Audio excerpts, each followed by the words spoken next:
ወደ ሁለተኛው ቆሮንቶስ ምዕራፍ 9 ከቁጥር 7 እግዚአብሔር በደስታ የሚሰጠውን ይወዳልና እያንዳንዱ በልቡ እንዳሰበው ይስጥ፣ በሐዘን ወይም በግድ አይደለም። የሰማይ አባት ሆይ እኛ በፊትህ መጥተናል፣ ልባችን በምስጋና ተሞልቷልና አንተ የመልካምና የፍጹም ስጦታ ሁሉ ሰጪ ነህ። በልጅ በክርስቶስ ኢየሱስ ሕይወትን፣ እስትንፋስና ፍቅርን የማዳን ስጦታ ሰጥተናል።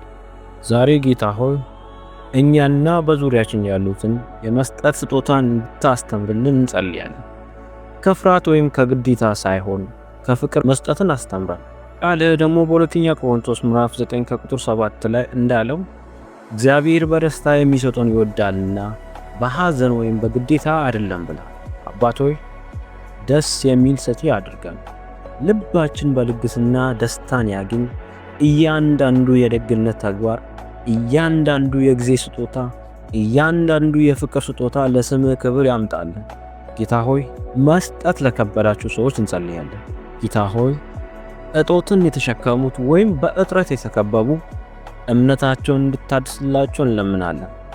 ቃል እንደገባ ፍላጎታችንን ሁሉ በክብር እንደ ሀብት ታሟላለህ ይላል ቃል። ጌታ ኢየሱስ ሆይ በሐዋርያት ሥራ ምዕራፍ 20 ከቁጥር 35 ላይ ቃል እንዲህ ይላል፣ ከሚቀበል ይልቅ የሚሰጥ ብፁዕ ነው። ይሄ በእውነት በልባችን ውስጥ ስር ይስዳል። መስጠት የአምልኮ ተግባር መሆኑን አስተምረን።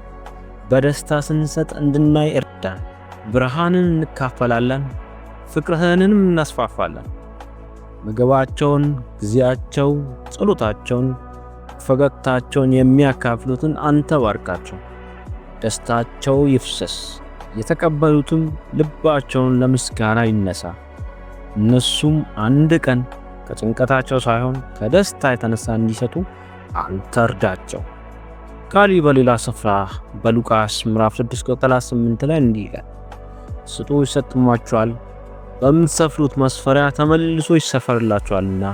ስለዚህ ጌታ ሆይ በተስፋ ቃል እናምናለን። ሁሉንም የለጋስ ልቦችን እንደምታይ እናምናለን። ከልብ በሚሰጡ ቤቶች ሁሉ አንተ የአንተን በረከት ሙላባቸው። ጌታ ኢየሱስ ሆይ ሁሉንም ነገር ሰጥተሃል።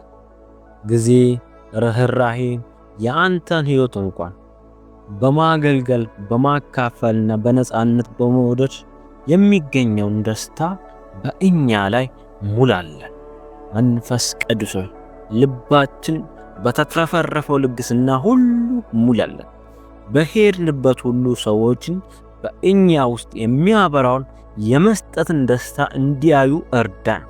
አባት ሆይ አስደሳች ስጦታ የአኗኗር ዘይቤያችን ይሁን።